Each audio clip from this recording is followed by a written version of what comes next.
coming up on this episode of Crime Family. That's also, like, really random, too. Like, if that wasn't Leona, like, why would some random person send that to Leona's aunt? Like, it doesn't really make sense. There also was some theories that had come out about the case, like she was picked up by someone who had like evil and malicious intentions while hitchhiking in Yellowknife, or that you met with foul play while in Edmonton. During the weekend that Leah was murdered, the RCMP revealed that the killer would have been someone in the community because the only way out was the ice roads, and those roads were closed that weekend, which meant it had to be somebody within God's Lake Narrows community. And according to Leah's cousin, Destiny, Stephen was admitting to an unidentified woman that he had killed somebody, but he never mentioned who.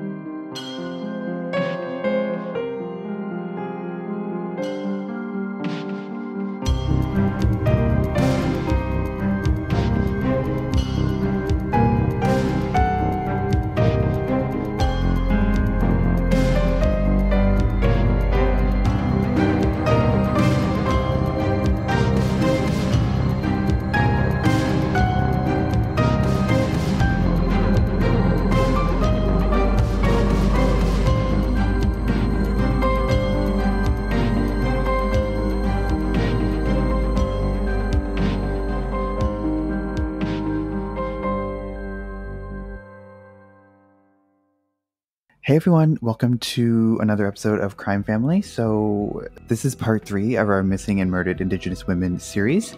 So last week I did the Amber Tuccaro case, and Katie started us off in part 1 with the Red River murders. So for part 3, Steph is going to tell us the stories of 2 different Indigenous women and their cases and their stories. So Steph, which cases are you doing? The first story I'm going to tell you about is a woman named Leona Brule, and the second one is Leah Anderson. Okay, and what was it about those cases that made you interested and wanted to cover them? Well, I wish I could do them all, but these 2 cases I chose because there isn't a whole lot of information out there, and I feel like these 2 women need their stories to be told, and because both of them are still unsolved today, I feel like justice needs to be done for these 2 women, and I feel like their families. Someone needs to know something about both of these cases, and I feel like me telling the story, maybe somebody out there might know. So I decided to do these 2 because they're similar cases, but they have different tragic outcomes. Yeah, and I think it's also important, like, kind of going to what you said, like, we wish we could cover them all, but there is the website I will direct you guys to is cbc.ca/missing and murdered. So this is basically like the main site. It has like the database for many, if not all, well, definitely not all, but many of the missing and murdered Indigenous women in Canada.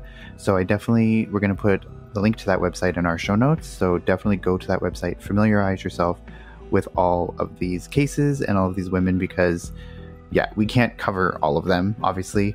So we had to pick the ones that just piqued our interest, the ones that we wanted to cover, but that doesn't mean that the other ones aren't important or are any less important, because obviously they are, and justice needs to be served for all of these women. So yeah, just wanted to say that. But Steph, you can take it away. So the first story I'm going to tell you about is about a woman named Leona Brule. She was born in 1970 in Fort Providence, in the Northwest Territories, and this is a really small northern community and has only a population of 695 people. According to Leona's family, she was quite outgoing, full of life, full of love, and a very spirited person, and she was also very protective of her siblings and her cousin. When Leona became a teenager, she like most teenagers, she wanted to have a more free life, and she wanted to explore life outside of her small community. So she started to travel to Yellowknife quite often. In Yellowknife, this is where her sister lived. So she would travel to Yellowknife and back to Fort Providence quite a bit, but she would always keep in contact with her family. when she was in Yellowknife, she had a babysitting job, like a live-in nanny. She was so good with kids, which is why she had this nanny job. Like I said, she would travel back and forth to Yellowknife and back to where her parents lived in the Northwest Territories. And around the late 1980s, Leona started seeing this guy who lived in Edmonton. So she would often travel to Edmonton and travel to Yellowknife. So she was frequently traveling and mostly on the go all the time. Because of such the remote places where she lived, and she didn't have a car, she would often hitchhike to Edmonton. This boyfriend of Leona's, they're unsure of his name. Her family never really knew much about him. She didn't really talk much about him. So that was in the late 1980s when she met this man. It was about the last day that anybody seen Leona would have been about March 15th of 1989. And this was the day that Leona said that she was going to Edmonton again and that she'd be back in a week. Yeah, sorry. This is just a note. Like, I was just curious, so I Google mapped like the distance from Yellowknife, Northwest Territories, to Edmonton, and it's about a 15-hour drive. So yes, she would like hitchhike. That's crazy. Hitchhike 15 hours. That's a long time. I wonder if like she was like getting rides with multiple people. Like if they were just going like part of the way and then she would hitchhike the rest of the way, or if she would like hitchhike with one person 15 hours. It's a long way, and it's just out of my own curiosity. So just wanted to put that in there, but like so people know geographically it is like 15 hours away, which is a long time. Also, if you think about that, like she might have walked some of the way. Like, does not guarantee she got to drive like the whole way. So like 15 hours is like the shortest time it would have taken her. She got like a straight drive. But if she's only planned to be gone for a week, that's almost like 2 days on both ends just traveling. So she really only had like 5 days to spend in the city. Anyway, that's just kind of like thinking about the trip.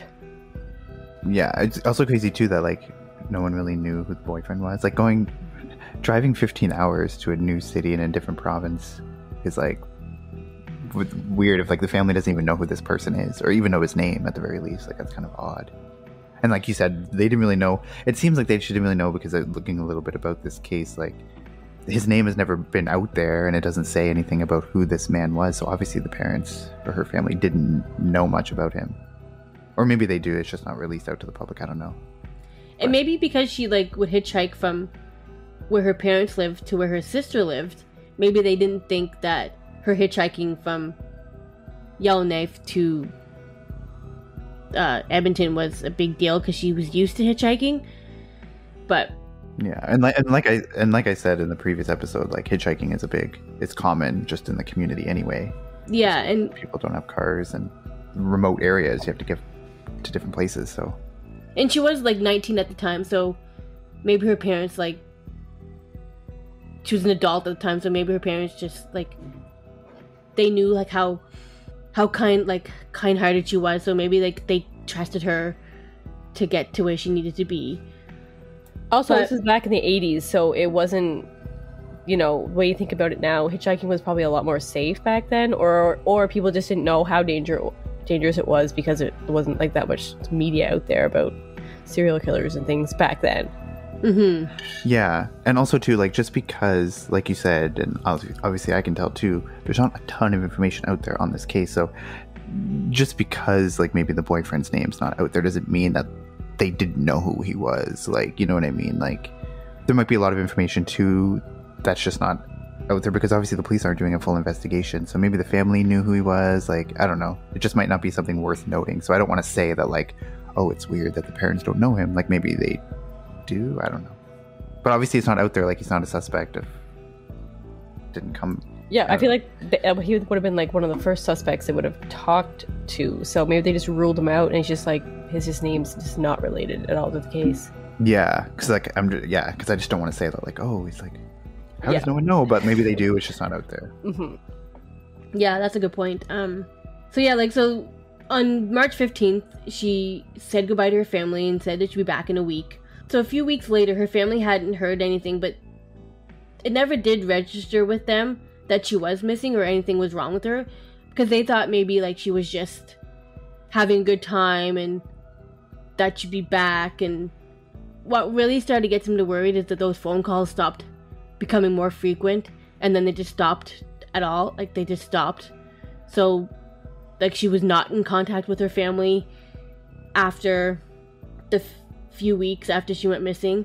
So, which would make sense is why her family never reported her missing for a while. When the family did open up a missing persons case, it was hard for the police to do a proper investigation because they had very little information to go on. The family didn't have a solid timeline of where her last whereabouts were. They didn't know what she was wearing at the time. They thought maybe she was with her boyfriend, but they didn't like AB said earlier, like they might not have like known who he really was. So they're just trying to piece together this missing persons case with very little information that they had. At the time when she was at the time of the disappearance, it was said that Leona was living this transient lifestyle, which in most cases is deemed like a high risk behavior. And this made her disappearance very suspicious. They also suspected that drugs and alcohol were being used. It's also likely that she was living on the streets in Edmonton because there was never like she never gave like a address of where she was going in Edmonton. So maybe her boyfriend was homeless too or something. Maybe, which would make sense that they couldn't track him down or they didn't really know anything about him because maybe he just didn't. Like he didn't have he didn't have a home address or something. Yeah. The RCMP said that her family thought that they seen her in 1990, but unfortunately those sightings were never confirmed, which is why in her reports her last known whereabouts was in 1989. There's also witnesses also came forward saying that they saw Leona in Fort McPherson in the Northwest Territories.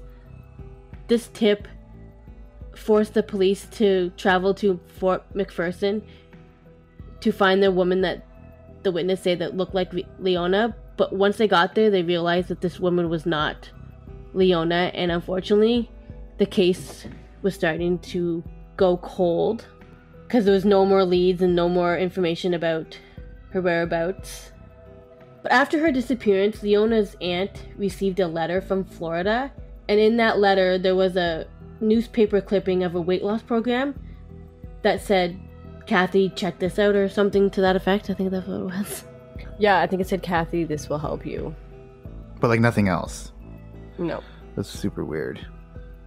And she didn't know who it was from, obviously. That's also like really random too. Like if that wasn't Leona, like why would some random person send that to Leona's aunt? Like doesn't really make sense. Well, because Kathy thought it might have been from Leona, right? At one point or something, because it didn't really know who it was from. But like, why would it be from Leona? Like, she's been missing for a long time and doesn't say anything. Just sends a newspaper clipping and say, "This will help you." They like describe it as like a suspicious package, so they're like kind of like weird about it when they get it. So I don't know. It just seems super weird. But obviously, someone who knew her name and her address, and like the fact that she'd be interested in something like that. Maybe, I don't know. Yeah, that is weird. So like, kind of questions either way. If it is Leona, like, that's super weird. Why it would like she'd be missing, end up in Florida, and then send her that without saying like, "Oh, hi, how are you? Like, I'm okay," or whatever, right? But if it's not from Leona, like that's also weird. Yeah, both ways. It's like a weird thing. Yeah, that's sketchy. Mm-hmm. So the police did confirm that like the letter was not from Leona, or they think it wasn't from Leona. They also state that like her health card and her social insurance card have not been used since her disappearance. And that's about it for that, like, for, like, until, like, 30 years later, like, after that letter, nothing else came out about the case until about 30 years later in 2018. The RCMP renewed their call for more leads in the case and asked the people to reach out in social media and to make this case known again and to find out any new information that might be out there. I'm not sure why it took them 30 years to ask for help or ask for leads. I feel like maybe because social media is such a big thing now, maybe they thought it would be somebody might know something all these years later. Oh, well, I was just gonna say, like, sometimes, you know, you hear of, like, cases that have gone cold, and then, like, you know, 20, 30 years later, like, somebody new with a fresh pair of eyes comes in to, like, try and look over some cold cases. So that could have been what was happening, like, a newer cop coming in being like, I'm gonna put some, like, fresh, you know, eyes on this. Yeah, I was, like, thinking, like, obviously social media didn't exist back in the 80s when she went missing. So maybe it's, like, now after... like you said, Katie, in your the first part, like the Tina Fontaine, like, you know, renewed interest in all of these, you know, cold cases of Indigenous women. So maybe they were like, oh, now with that renewed interest and with now social media is a thing, we'll try and see if this would, like, lead anywhere. So it could have, like, drummed up some interest in, like, her case just through that, potentially. But yeah, 30 years is a long time. Like, they've gone 30 years and nothing. Yeah, like, they also, like, they're trying to get, like, new leads, new information, but they also have the family's DNA on file, like, just in case, like, her body showed up or, like, they found her body, they have DNA on file to match. And as of 2020, like, Leona's case still remains open. The police, the RCMP, still have an open communication with the family, and the family says that they are satisfied with how the investigation is going so far. I mean, the family doesn't really know a lot about her whereabouts or about, like, when she went missing either, because, like, she traveled so much and she was just, like, always traveling to and from wherever, so they don't really have a whole lot of to go on, like, timeline wise either. I was gonna say, I'm wondering, like, if back in, like, the 80s, if they would have found, like, an unidentified body, if they would have known to, like, keep that DNA to test it later. And if they did, I wonder if they're gonna go back and, like, test some of that old DNA that they found from older unknown bodies with some of, like, Leona's family's DNA. Like, is that something that they'll just do, or does somebody have to kind of initiate that? I wonder. Yeah, like, that's a good point. Like, they could have found her body back in, like, recently after it happened in 91, but it was just, like, they couldn't identify it or something, and maybe it was, like, just a Jane Doe. But now that they have the DNA on file, like, I don't know, maybe that's a lot of years for it to get lost, or they don't have the record there to, like, match. Because there's so many Jane Does that are found, right? So how do they know Yeah. who it belongs to? So there's also so many questions in the case too. Like, they don't even know if she actually made it to Edmonton, and if she did, was she on the streets, or how long was she in Edmonton before she was killed, or how soon after she left? Maybe she was killed, like, you know, the day after she left or something. Like, we don't know. So many questions, and that's a huge trail from Northwest Territories to Edmonton. Like, so many possibilities along that route. And so many remote locations too, probably, that, like, you know, out there in the wilderness, like, nobody would ever go out there unless to hide a body. Yeah, that's true. And also, just an interesting point I wanted to note, like, when you said the family said they were, you know, satisfied with the investigation, it's such a stark contrast from the Amber Tuckero case, with obviously her family's, you know, filing lawsuits and all that stuff. So the fact that the family's satisfied with the investigation, at least that's something, but it hasn't resulted in anything, which is frustrating.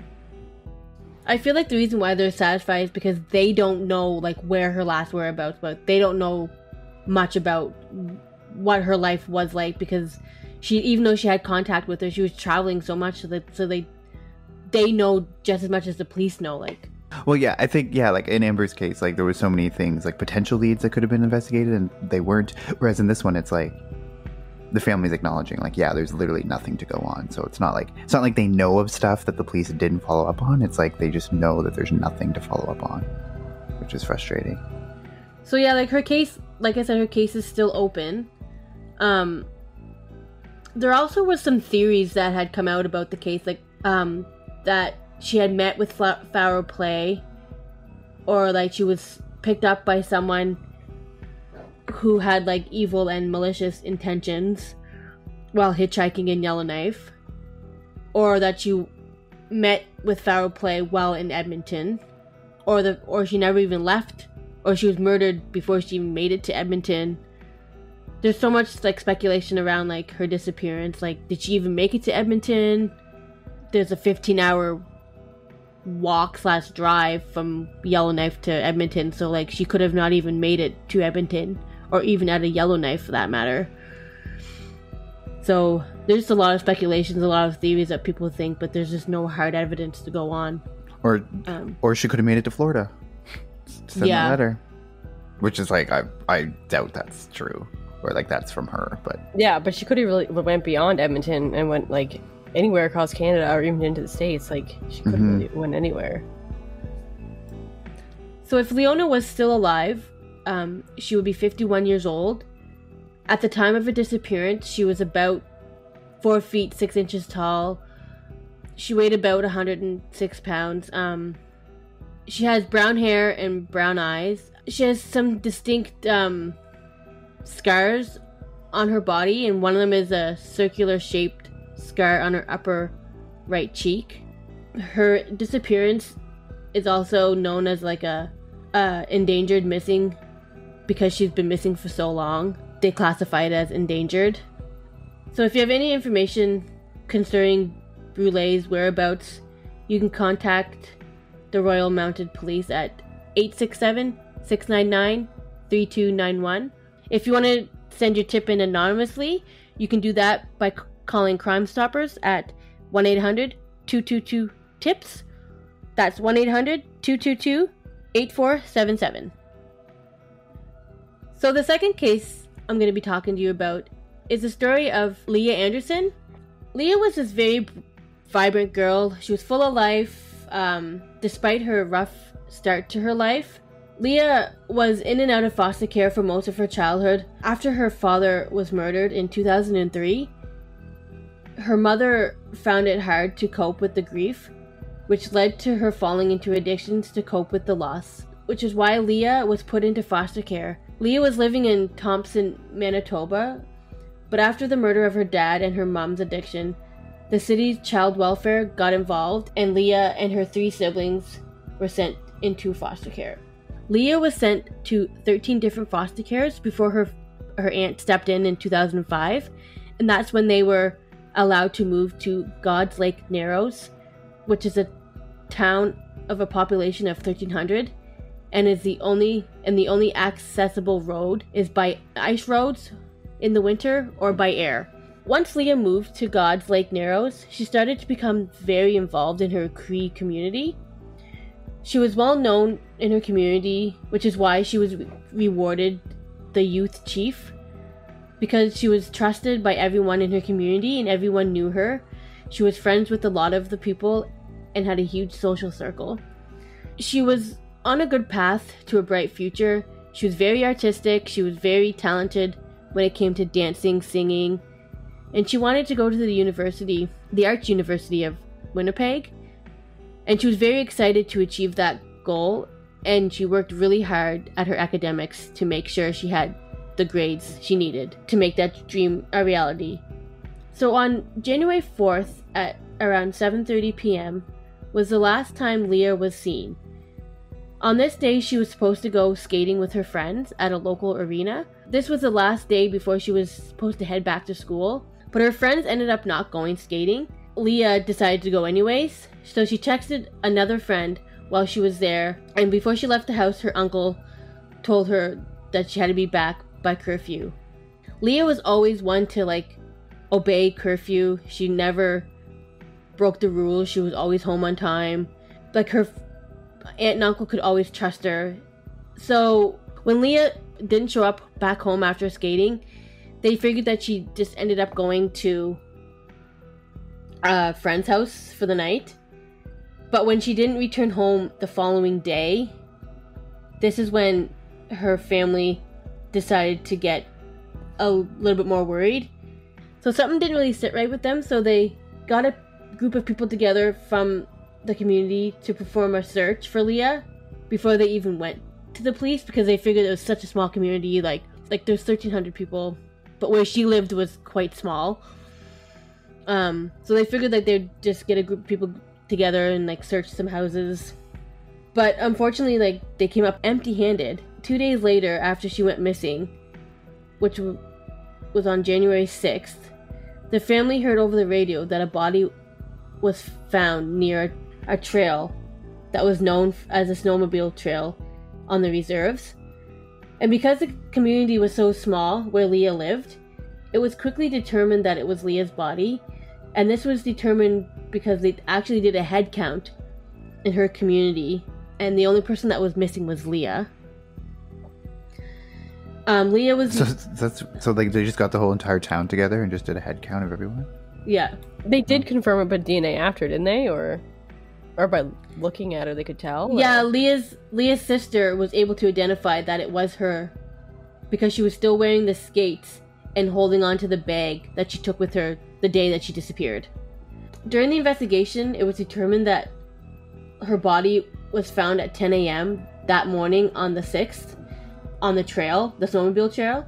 Her body was disfigured, and the police originally thought that she was a victim of like wolves, or she was attacked by wolves and wild dogs.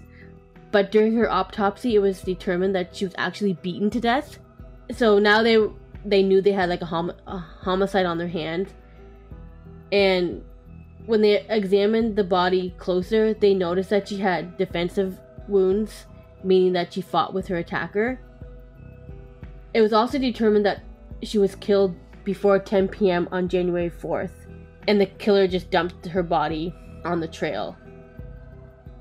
There wasn't a whole lot of evidence at the trail because the day they found her body, it had snowed pretty heavily that morning. So it was hard to, like, a lot of evidence was tampered with because of the heavy snow.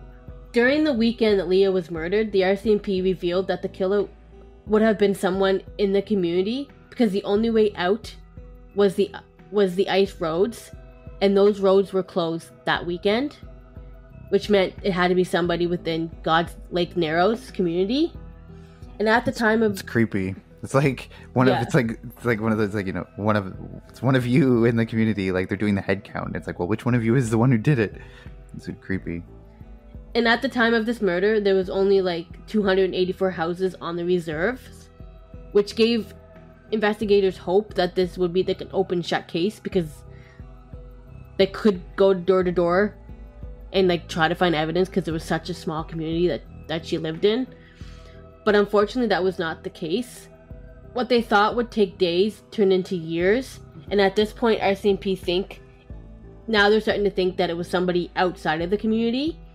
Where her body was found, like I said, was like the snowmobile trail, and this trail was used quite frequently for people who would often smuggle in alcohol through that trail, which would give them access to like snowmobiles. So it could have been somebody from outside the community. Leah's family was becoming worried that there would be like lack of evidence and that her case would never be solved. There were a few rumors going around. One of the rumors was that she attended a house party of one of her friends named Josephine B, and that Leah's boyfriend went to find her at the house but was denied access to the house because it was an all-girls party, so they wouldn't let him in. Other rumors involved, like, Leah's boyfriend Max's cousin, which was Leah's friend's brother, Stephen Chubb. And according to Leah's cousin, Destiny, Stephen was admitting to an unidentified woman that he had killed somebody, but he never mentioned who. So the police took Stephen into questioning, and he was given a lie detector test, which he passed.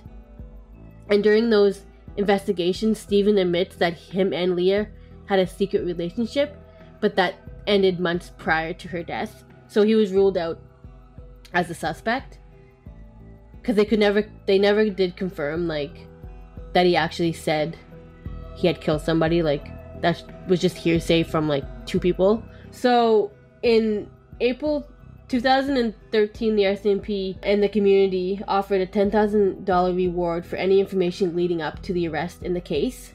And 2 years later, in 2015, a girl was murdered in the same community, and it was 22-year-old Crystal Andrews. She was murdered in the same area as Leah was, and her family and Leah's family were all protesting outside of the RCMP offices because they were angry because of how slow the investigation was going, and that nothing had been done for a while, and they wanted some answers. And then just 2 years later, 37-year-old Michael Williams Mosgrove was arrested and charged with the murder of Crystal Andrews.